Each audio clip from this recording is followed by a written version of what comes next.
Jennifer Coffey, you all should know me by now, and Kelsey. And so our last conversation, just in case there's someone here who hasn't been on regular calls, we were doing a book study, which it was really a journal study for a while. And it was the special issue of Educational Leadership.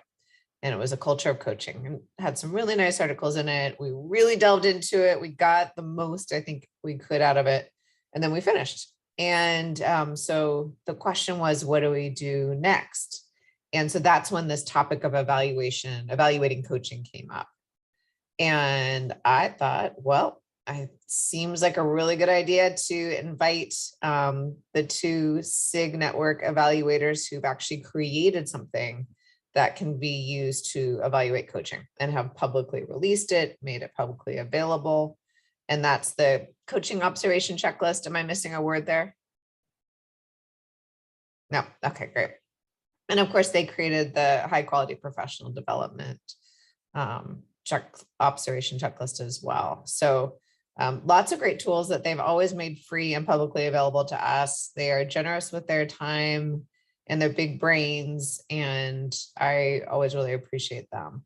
So before we get into before I hand things over to them, we have a couple of Mentimeter questions for you to get us thinking about evaluating coaching, and also to help potentially connect for them what you're most interested in hearing about, what your challenges are right now, and it will help me in planning ahead. So if there's anything that we don't touch upon today, that means we can do so in future meetings. So any questions about the purpose of today's meeting, why we're here, what we're going to be doing? Thank you, Mary. I like the smile. All right. So I'll let Kelsey show you the Mentimeter. All right. What evaluation issues have you been facing?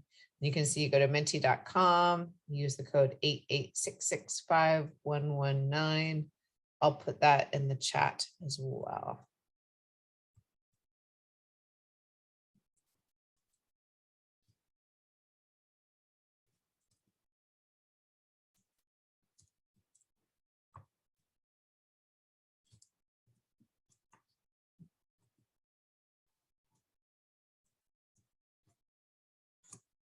All right, so I just put it in the chat. I guess it's easier to get there.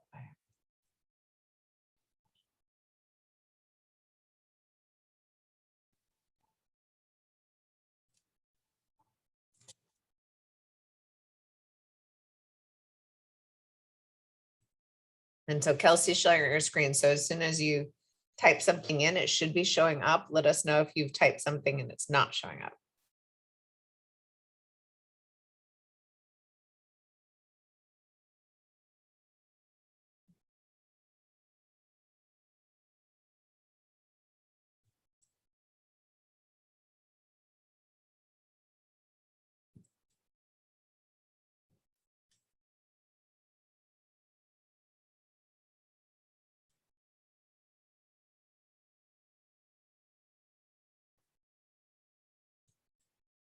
All right, so we see evaluation issues such as a culture of observation, so probably lack of culture of observation, lack of data, participation levels, consistent data collected.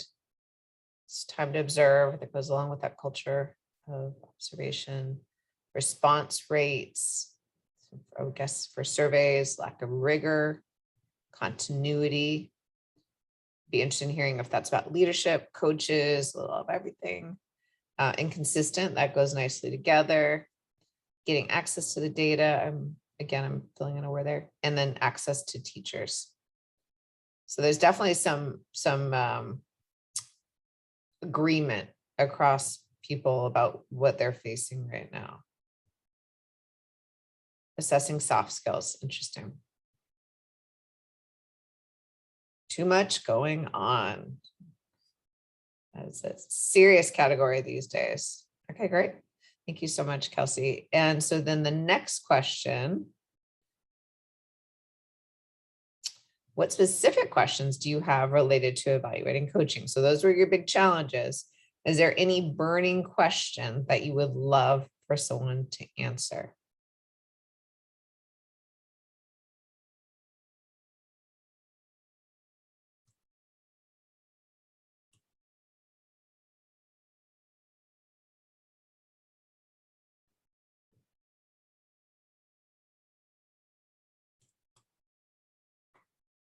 How do you connect coaching to student outcomes?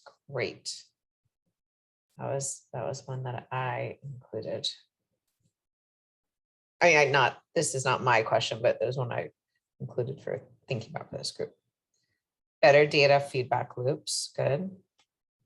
How to be flexible and of high quality given various coaching contexts and purposes. Right, you don't want to be overly rigid so that nobody wants to coach and nobody wants to be evaluated. Specifically, look for a coaching evaluation tool. I'd like to hear more about that. Assessing impact, good. So we have 2 on that.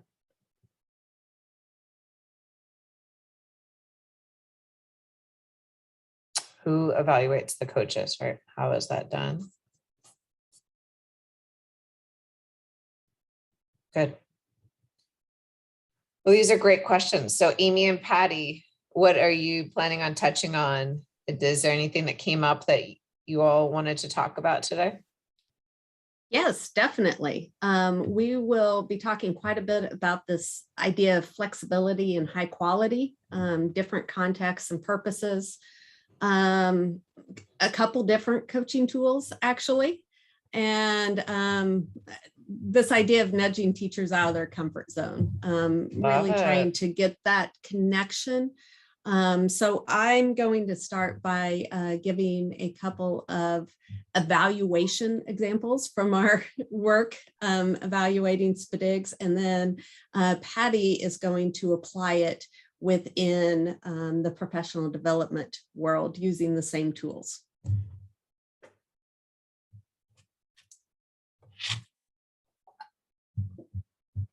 So anything else you wanted to cover, Jennifer, before I get going?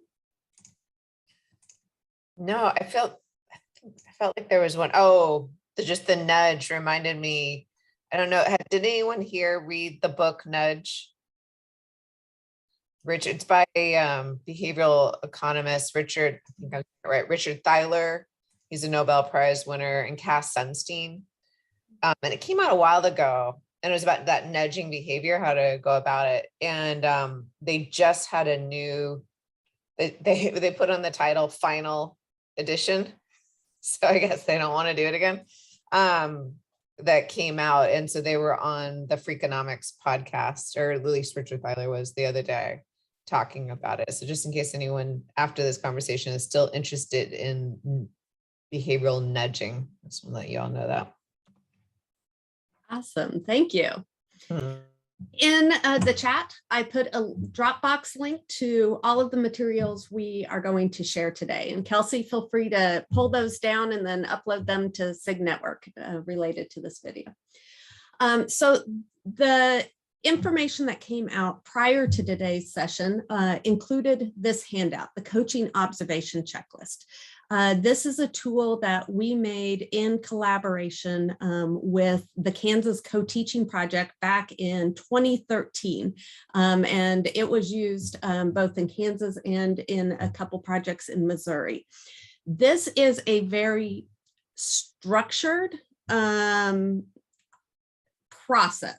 coaching process. And it worked really, really well and is still in use in the Kansas Co-Teaching Project. So in that, there is a classroom observation that has this whole protocol with it. And then after the classroom observation is a coaching meeting with the co-teachers and the local or state coach. And so the process that the coach goes through is exactly these sequential steps. As I said, kind of prescriptive here, right? So this is exactly what the coach does in that meeting. And then you have kind of that content piece, offering suggestions that are appropriate in number and reasonable in scope. So there's some judgment that goes along here, but actually in the co-teaching project, there are really clear expectations of what those numbers include. And then kind of the how you communicate piece. There's a little bit here at the end, just analyzing whether it appeared that the coachee was open to the suggestions, was ready to implement, and some overall ratings. So great little measure, works really well when you have a lot of control over the coaching process, over how coaches go about the scheduling, the meeting, what is done within those coaching sessions. And something that if you do have that type of control, really great way to give feedback to the coach. So this was used to train, and it's still used to train local coaches and to have them analyze in some softer ways their coaching across time. So a little bit of a self-assessment here. So as we've moved into a lot of team-based coaching, this didn't work very well. So developed this back in 2013. It has a really important function. So we've been working the last few years on a measure that would look more at more flexibly at team meetings, facilitation of teaming, team coaching can also be used at an individual coaching level, often that ongoing relationship piece. We really wanted to have it work for numerous models. So in developing this, we were looking for a measure that could be used across all 15 TASN projects in Kansas. So all of them have different outcomes, different goals, but wanted a common measure, even though they use different coaching models. So you see a little bit about which coaching model is best, and we say we don't have one that we say is best. There are huge value in all of them. We tried to give a little bit of a background of the coaching models that we analyzed and the coaching techniques. So this measure is our 2019 measure called Observation of Coaching and Meeting Facilitation Behaviors. So longer name, but kind of hits that same piece as like the HQPD checklist, is that we're identifying behaviors that you might expect to see in quality coaching, organized into domains. So you wouldn't necessarily see every behavior.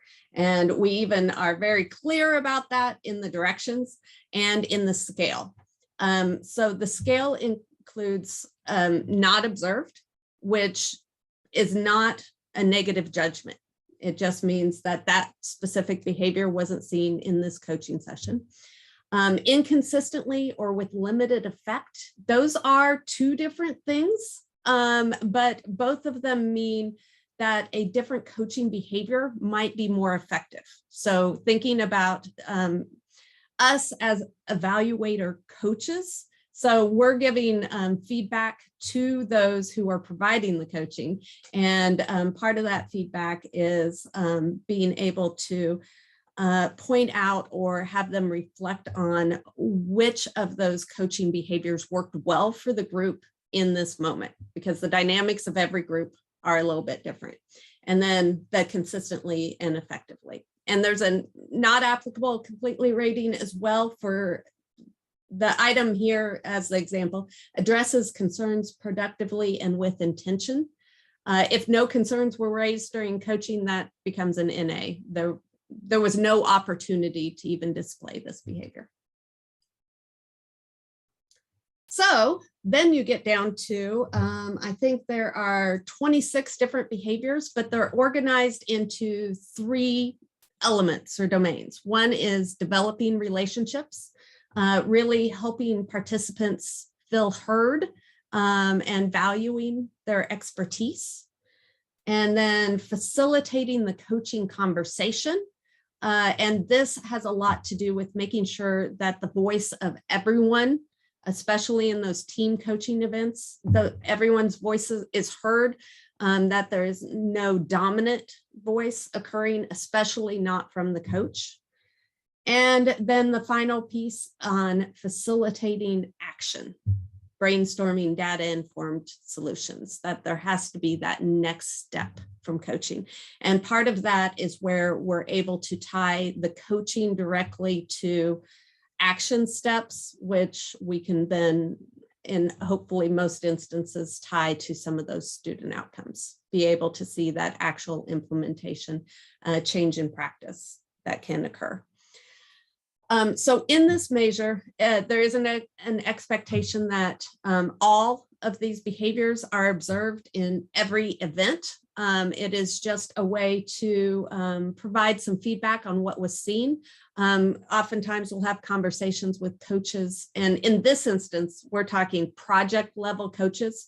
So a person from the Kansas School Mental Health Project coaching a team that includes district leadership, community mental health center leadership, as they're having a conversation around implementation of trauma-informed school mental health practices. So big team, you're trying to get everyone buying in on the same page. And this gives a great way for us to share some of our observations and provide some feedback. Coaches will say, you know, today I really want to focus on pausing and listening to examples without interrupting, giving that think time. And we'll be like, okay, so we'll star that and make sure that is something that we notice throughout the entire session. Another way that this measure has been really beneficial is by not judging a coach. So if you think about what we're really trying to do in especially team facilitation is build up the capacity of the team not to need the external coach. So you're able to look for these behaviors anywhere occurring in that team dynamic.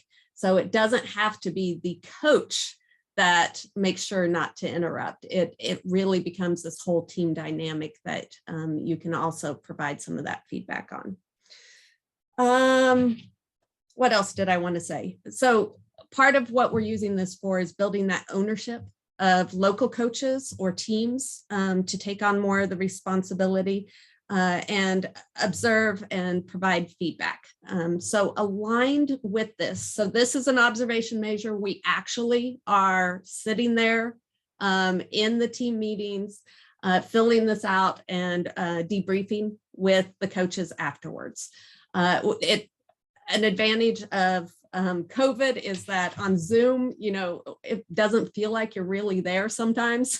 So you can have the video off, but still be observing it. Or if they record to share with other people later, they can also share with you. Because one of the challenges with any sort of coaching observation is whether it changes the dynamics by having the observer or evaluator there. And so we're cognizant of that, but don't completely shy away from evaluating coaching because of that. So there are methods around, and basically once people are used to you showing up at their meetings, it's not a problem. The first time it might take a little bit for people to really get comfortable and understand that you're providing feedback to those who are providing the coaching. So along with this and tied directly to some of these indicators, we also survey participants about whether the coaching met their needs. And so I want to share an example from school mental health, the current Kansas SPDIG, on how we kind of report some of this data. So the indicator, now we're in year 5 of the Kansas SPDIG. So this indicator was developed before that coaching observation measure. So the indicator actually says that 70% of the professional development participants will report receiving high quality coaching, and shows how that's measured, a coaching feedback survey. So those items, as we were able to build this observation measure, align to it. And this last year, that data was 78%. And there's a whole description here of what they said. But I want to show you the graph, which wasn't included in the APR. But this is another way to measure coaching that is from the viewpoint of those being coached. And so just ask about some of those specific indicators. Respect the existing knowledge and expertise of my community or district team. That was definitely a priority for this group, wanting to make sure that these teams really felt empowered as they went forward. And so you can see some of those items, and those were all very, my apologies, intentional. My watch says it can hear me talking. In thinking about the behaviors that the School Mental Health Project really wanted to make sure they were displaying. For example, this last one says, using effective communication strategies to demonstrate respect and understanding. Things like paraphrasing body language, reflecting before responding. So a variety of items here. And then that together goes into this specific APR indicator. And then in the narrative, we also included information on the observation of the coaching that occurred. And so that, and this is one of the handouts that I am including for you, so you can see kind of how we write up the results as well. The primary purpose is not for APR writing, but it is always great that when the data can be used for that, as well as giving feedback to those coaches to continue to improve. Last year, there were 28 facilitated meetings that were observed, and based on this measure, these bullet point indicators were observed at all 28 of the coaching meetings. There are different ways we could have analyzed this data, but really wanted to highlight those behaviors that they are effective and that they have seen increases across the past few years. So that just gives a little indication of how we have started evaluating coaching in a more flexible way. Being able to focus in on specific indicators has proven beneficial. Looking at an entire team or group, having people provide feedback to each other, setting priorities for the coaching, all of these have been valuable purposes for a measure that is flexible and gives the ability to have those comments, have that example within it. And then the last thing I wanted to say related to this is it's also reported in the evidence-based PD worksheet in those coaching indicators. So we tie it into those indicators being able to talk about the specific strategies that were used within coaching, as well as how this data then informs ongoing coaching as you move forward. Patty, what else would you like to add? Actually, it's funny. I listened to you talk and now I have questions for you. Maybe we need to talk about this more. I don't know. I can hold on, but the one thing I got to thinking about, it's interesting that you saw those, I don't know, around 20 coaching indicators in consistently across the project's coaching. So I don't know, just lately I've been thinking about, are some of these more critical than others? Are some consistent, and could we expect to see them in every coaching session? Which, but I don't know. I think this is stuff about the measure that as the more we use it, the more it will reveal itself to us in a way, right? So I know I don't have anything to add, just my own sort of questions and ponderings about trying to use it to train instructional coaches, trying to use it as an evaluation measure, and that whole thing about how do you keep it rigorous and flexible? How do you not expect to see every indicator in a coaching event, but still report it as evaluation data? So I love that you figured that out and you did it, but that's a challenge, right? Okay, so do you want to? Oh, wait, Patty, sorry, I've been waiting to ask a question. I wanted to the right moment. So just to confirm my understanding, you're still, the first tool you showed us, you're still using that for individual coaching observation. This tool you're showing us now is for the team coaching, the one that you just covered. Yes. So the first tool, the coaching observation checklist, works really well with very structured coaching, like observation. I was looking for these practices. Now we're coaching on these specific practices. Okay. The newer tool, this one, it works really well if the coaching is more fluid. In the work that I've been doing, it's been primarily group coaching, some sort of team meeting. The ones we've been observing are 2 to 3 hour meetings, so pretty in-depth planning, lots of things going on, but they're not a training. And so HQPD did not work for that. And this really did. Now, Patty, I think, is going to give an example of how it's been used more at that individual or smaller group level. All right. And then one other question. Did you all look at the Florida MTSS systems coaching checklist when you were putting this together? Yes, it's been a little while, but really liked a lot of the coaching measures, including theirs, having great elements for coaches to reflect. These are the behaviors we're expecting. Are you displaying them?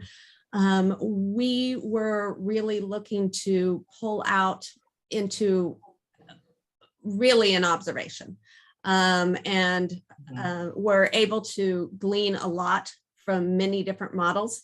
This specific measure we built with 100 TASN providers, where they all identified what makes a difference in coaching. It was a very fluid process across 3 different quarterly meetings, where they started out just saying, what are the behaviors of good coaches? What makes a difference when you are coaching? What would you expect to be able to see? And then we pulled that all in with the research in order to develop something that there was the shared buy-in for. Yeah. And for whoever added to the Menti earlier that they wanted to know about assessing soft skills, this is, that's included in this. And the self-assessment from Florida is a lot about the soft skills and have I used them. So it's a self-survey. Exactly. And definitely a really strong purpose for that. We've seen that be a great way for coaches to prioritize what they want to improve on, to give each other feedback. Oftentimes they're in the room together. And so if that's the case, how can they support each other as they're all working to develop their coaching skills? Great. Okay. Well, thanks for letting me interrupt. Anytime. Anyone else want to interrupt right now? Patty, I'll pass it over to you. Okay. I'm not going to talk for terribly long, but I thought I'd give you all an example of how we have really used this tool, so the observation of coaching and meeting facilitation behaviors, to train instructional coaches in SEL. So I don't know if you all know this, but we do have a virtual and face-to-face professional learning series on social emotional learning that is tier 1. So it consists of training all teachers in a school over time. And then there's also some coaching, periodic coaching that happens. And in the last couple of years, we've added training instructional coaches or SEL coaches to the mix. And what's interesting about it is the SEL coaches are getting trained at the same time as the educators are being trained, and no one feels highly competent or like a super expert in it. And so it's a challenge because we need them, right? We need instructional coaches and people to be able to provide coaching on site for deeper implementation and sustainability. But there often is a big hesitation of these folks to accept and do this role because they don't feel like they have the expertise yet and they don't know it yet. And in a way, we're really training peer coaches in social emotional learning. So that's where I am with this. So it might be a little bit different than in other ways you're thinking. We trained 8 SEL coaches last year, and now we're training 26. And this tool's become a big key part of the training. We're going to shift to using it as evaluation, really. So I have some questions for you to think about more of the practical stuff about how to best use it for evaluating these instructional coaches. So they do give one-on-one coaching often with their peers. They also learn how to coach in teams. And often those are content like teams, PLCs, that kind of thing. So they are coaching those teams or small groups in this work. So the first part, I'll also tell you some surprises along the way. Our instructional coaches end up being assistant principals. They could also be school counselors. They might also be, the math teacher. So there are all sorts of different folks who have, been expressed interest in it, but also have been approved to do this role. And we train them over 6 sessions, 6 90-minute sessions across the year, simultaneously as training all the teachers and providing them team coaching across the year. So really, I think most of it starts in session 2, where they're given this tool in preparation to review to come to session 2 and think about.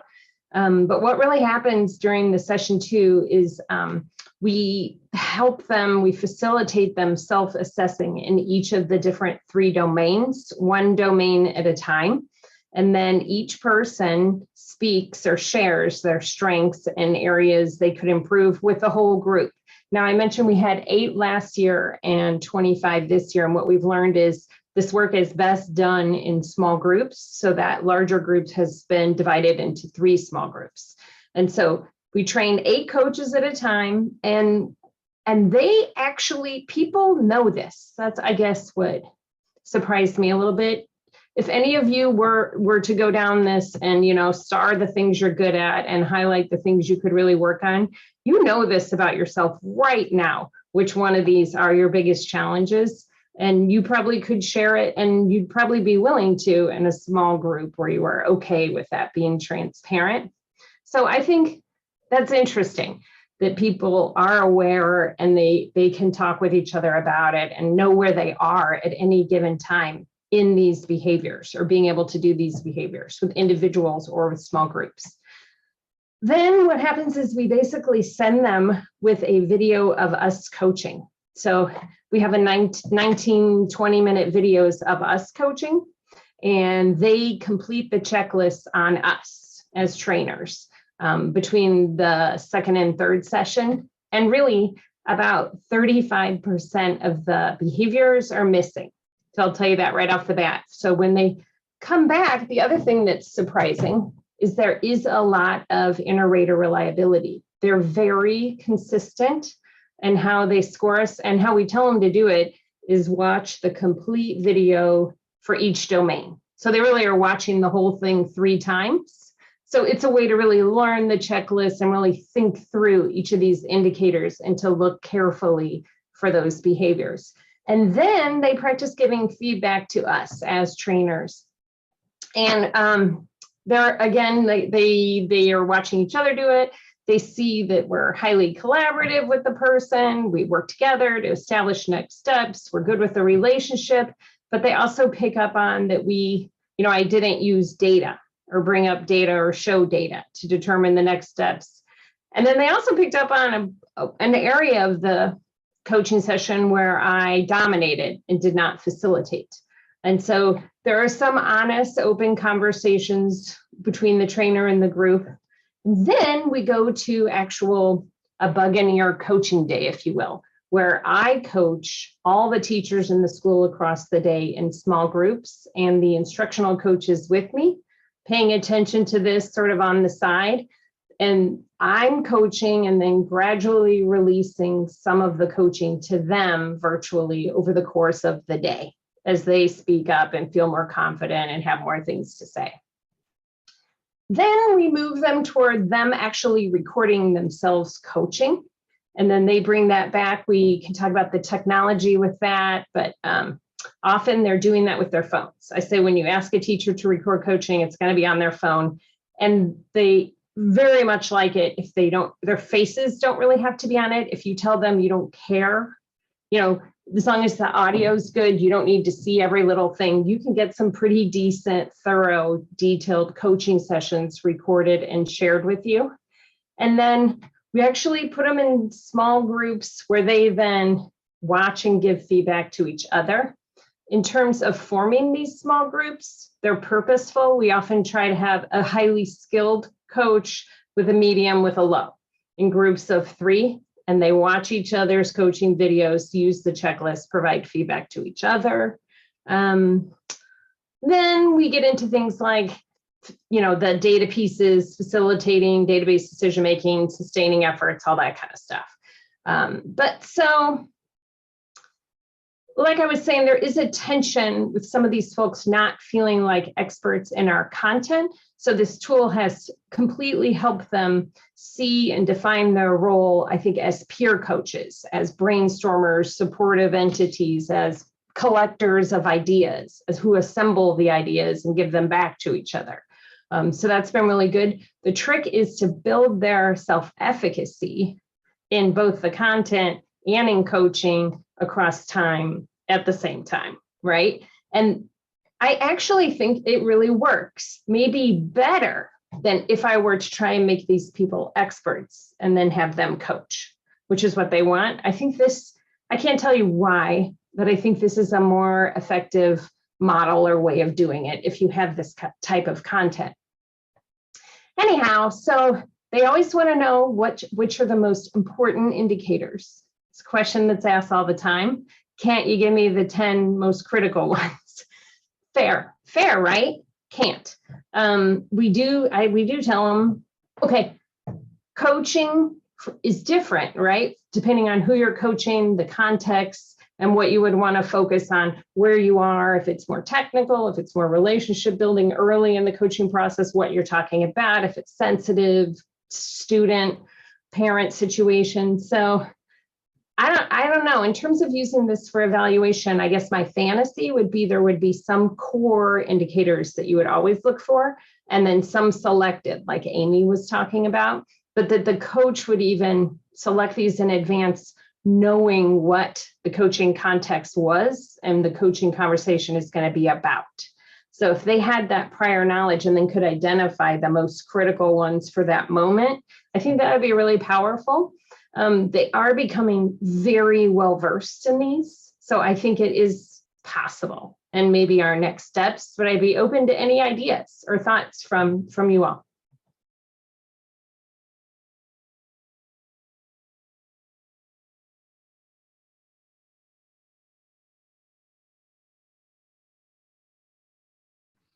I have a question. And going back to something that you were just talking about, which is not necessarily having the coaches be content experts, but rather strong coaches. This is something that I've been grappling with, right? Because as we move forward, we have a core group of coaches who are good coaches, but they really don't know the content at all. I'm in New Mexico and we tend to lag behind the other states by several years. But we're moving into a structured literacy format, and the majority of our coaches don't know structured literacy methodologies. And so it's hard for them, especially because this is a literacy initiative. where's that balance? And I don't know that you can answer that, but that's what I'm grappling with, is where's the balance between coaching the coaches and giving them the content, but also releasing them to do what they do well. Do you know what I'm saying? Yeah, I think, Mary, we're experiencing the same challenge. Right, I'm with you. I don't have the answers because I'm with you. The only thing I can say is I don't think they can't do it. And there might even be some benefits to them doing it. If, as I was trying to explain, because of it's a peer situation and not I'm an authority, that lends itself possibly even better. Like we're learning together, we're side by side, you know, it is uncomfortable for your coaches. Yeah, so it's been uncomfortable for ours, but little by little, we're trying to give them enough support. I'm sure you are also, that they feel maybe like a step ahead. But I think just telling them they don't have to be the expert, that this isn't what that is, right? And if they don't know it, they can go get it, right? Through you or through your literacy experts. So what do other people think though? I'm curious because I have the same tension. Yeah, we have some really good comments in the chat about the idea of identifying core and targeted items. I completely agree. One approach that can be used is making sure that there are core items under all 3 domains. That's part of what we said, you know, in order to effectively be coaching, you've got to hit all 3 of these pieces. And those could be situation specific, or they could be based on the specific content or coaching model that you're using. And that really does create a way to build this community of coaches as well. And Cheryl added that you could develop some scenarios based on different points in the coaching process. That's a great point too. It depends on where you're at in the coaching process, how much time and effort you probably need to spend in this top domain. The developing relationships, we always need to make sure that we're maintaining those, but it might not need to be as deep a focus in some of those later coaching conversations. And hey, Janice, you want to share a little bit about Jim Knight's work? Yeah, so he just did his annual teaching, learning, and coaching conference last week. And a huge theme of that all across sessions was this idea of, you know, of that coaching is really learning together, right? So when you're the coach, you and your coaching partner are learning together. And I will say that having seen all of the different examples of coaching I've seen, I think, as you know, when someone is a newer learner, as long as they know, you know, as much as the person they're coaching, in some ways it's easier for them to show up as a partner because they don't have an expertise that they're having to suppress. Which oftentimes can be a challenge for people who are moving, especially if they're newer to a coaching role. So I think as long as they have the fundamentals, it can actually be a much healthier situation, and it makes it easier to build all the rapport and the trust and everything that we talk about having to exist, you know, so that coaching can even happen. I think it's just critical that whoever the coach is, if they are a newer learner, they know where to go if they get asked a question that they really need an answer to, you know, so that there is an expert out there somewhere that they can access. Because a lot of times, you know, if they're working with a teacher, the teacher is going to want the right answer, right? And so if the coach can say, well, you know what, I'm not sure, that's an interesting question, let me go and get some information and bring it back to our next conversation. Yes, a great point. One strategy that we use there are to have specific resources that the coach can refer back to over and over. Very simple, like here are the 4 components of self-regulation. and it just help bring it back to that core anytime they are feeling a little lost in the content. That can help just ground the conversation. They don't need huge expertise in order to have those really the listening, coaching, where are you now? What are your next steps? How are you going to get there? Conversations that can occur here. Well, and then the other thing is they really do quickly learn the content. I mean, through participating in the team coaching, the individual coaching, and then through watching each other's coaching sessions, and time passes and the, all school trainings are happening too, and implementing is happening and people are looking at data. And so it's amazing to watch them blossom and learn and get all those stories and ideas and examples and know where all the resources are, to where actually by the end of this process, they are strong in the content and the coaching. So anyway, I think it's an interesting model. Yeah, and from an evaluation perspective, I also think it's really interesting that if the focus is on helping the coaches feel competent as coaches, the data appears that it doesn't have to feel like a judgment. The first time we released this measure to a team, we messed up in our messaging and basically said, hey, we are going to observe you conducting these group coaching meetings, and this is the measure we're going to be using, and we will provide you this feedback.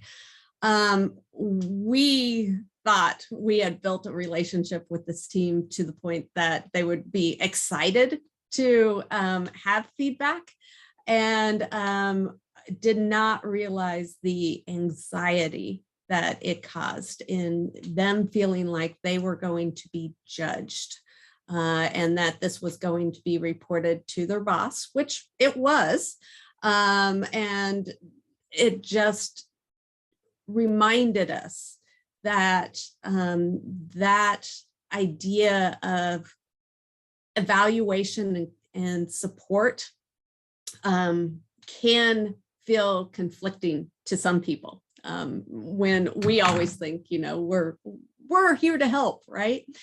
And so we were able to change that. And that is part of where this idea of it being the coaches, the meeting facilitators, the team members, anyone can display these behaviors, because what you're really trying to do is effectively facilitate the conversations that move that team or individual forward, so that it isn't all put on one person. And some of the best coaches out there, you don't necessarily see doing a lot of the coaching, especially in those smaller groups, because they have really built that capacity across everyone. Annette, you raised your hand. Would you like to share? Oh, thanks, Amy. And just what you just said, I'm loving what the two of you are sharing. Patty's, working example really got me thinking about what I've been mulling over with, how do we best prepare students, we're in the work of, special students with othering disabilities. And what I'm hearing both of you say, and I love it, and I wish I could just capture it somehow to share with teachers, but I think we often don't show teachers that they are so adept at, and now I just forgot the term because my brain, hold on a second, my brain is adaptive expertise. There we go. Sorry, my brain froze. We don't show teachers that they are engaging in adaptive expertise mode, and that they're really truly knowledgeable, more knowledgeable than they're giving themselves credit. That we as teachers tend to be just a lot like our students, we get stuck in routine expertise, which is that in Annette's terms, that mundane, that rote, I just know it. And when I first learned to be a literacy expert, I was struggling, and I was moving up that continuum and adaptive expertise. And then all of a sudden, I just woke up one day without realizing it, and I bona fide was an expert. And so I love, like, the question Mary was asking, and ultimately that's what we're after as adult learners, and modeling even for our children we serve, is that, yeah, that's awesome that you've got that routine expertise. That's great, because that helps you, get somewhere. But ultimately, having those structures and that someplace to go to continue to ask those questions, and because that's what we want, is that adaptive. Can I ask those tough questions, and do I know how to go through those challenging problems? And I think that combination of someone as a coach who intuitively can move up that continuum from routine to adaptive, what an awesomeness. And that's what I hear the two of you describing, how you've designed working with your coaches. So thank you. That's where my brain is at right now. So, well, thank you. Yes, that is really part of what we were trying to do. Similar to how in the HQPD checklist, we tried to take out the content piece and focus on the process piece. That's what we're also trying to do in this coaching, that the content hopefully can apply to pretty much anything that you are working on, but having this adaptive expertise, I think, is a great way to think about it in being a coach. And so I just wanted to wrap up by saying that this is, one element of evaluation. It's tied in with some of the feedback from those being coached, as well as their individual and collective efficacy. Part of what you really want to see change through coaching is people's confidence that they can actually implement these practices, and then their ability to do so. And so we do measure some of that collective efficacy and their self-reported implementation tied directly to some of the coaching. And then there's other measures, such as the practice profile rubrics for the entire team, and ongoing action planning that loops back into not just the planning part, but those actions being enacted and the impact that they had. Patty, any final words? Well, I'm thinking of get to thinking.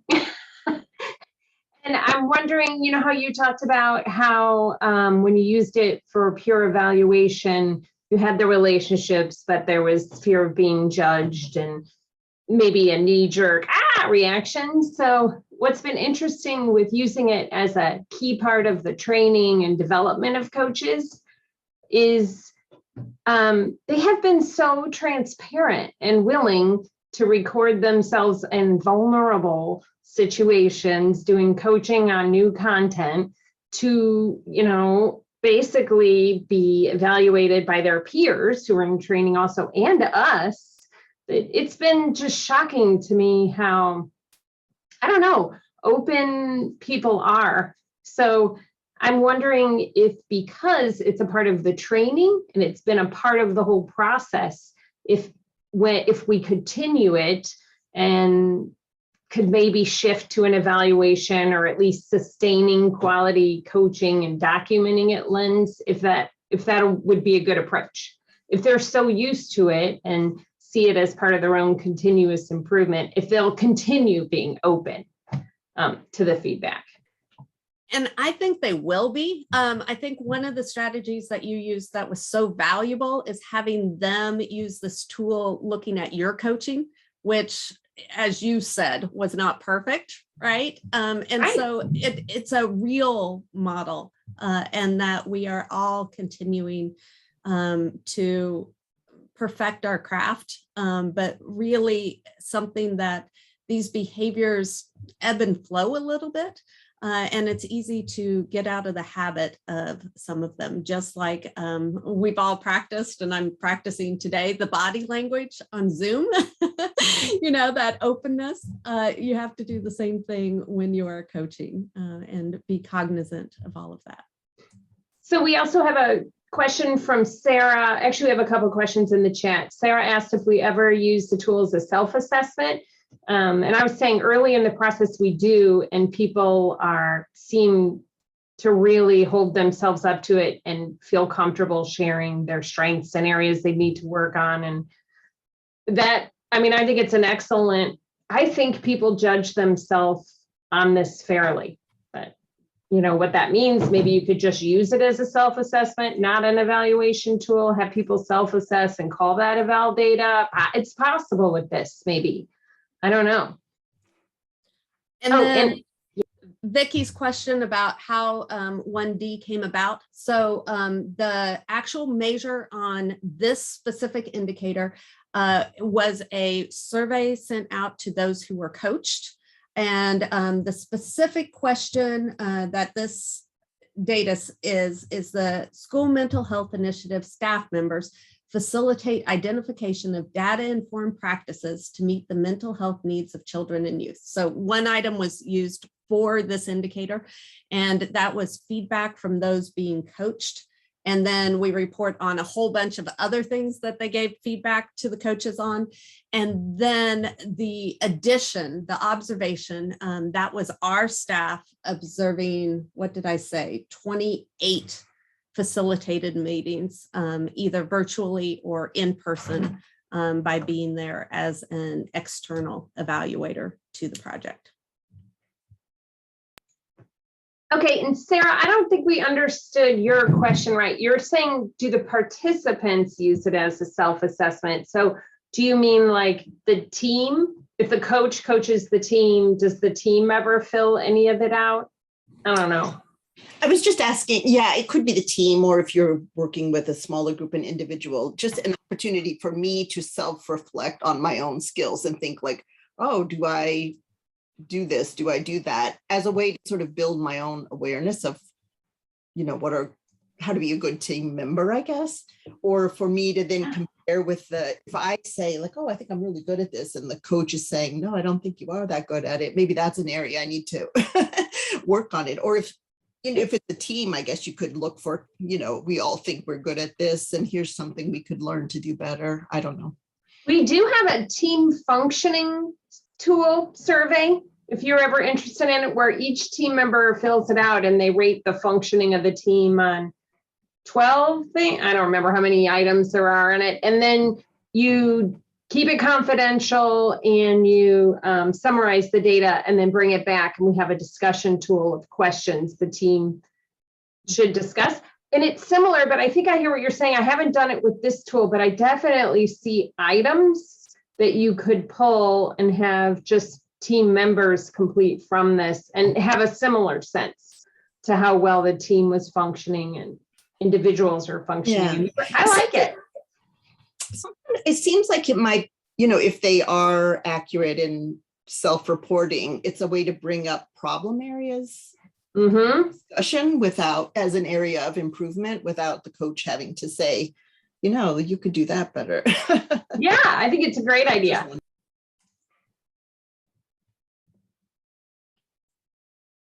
Okay. Amy, we have to go. We have an interview. We all have We're to attempting go. to hire people. Oh, good. You need more people, because I don't understand how you do what you do currently. But you engendered fantastic conversation, and I could tell everyone's minds were making connections, and we'll see what we want to do next with the evaluation. But thank you so much for your time and for sharing your resources always with us. Well, thank you. It always feels good to have conversations with these groups. It always expands our thinking.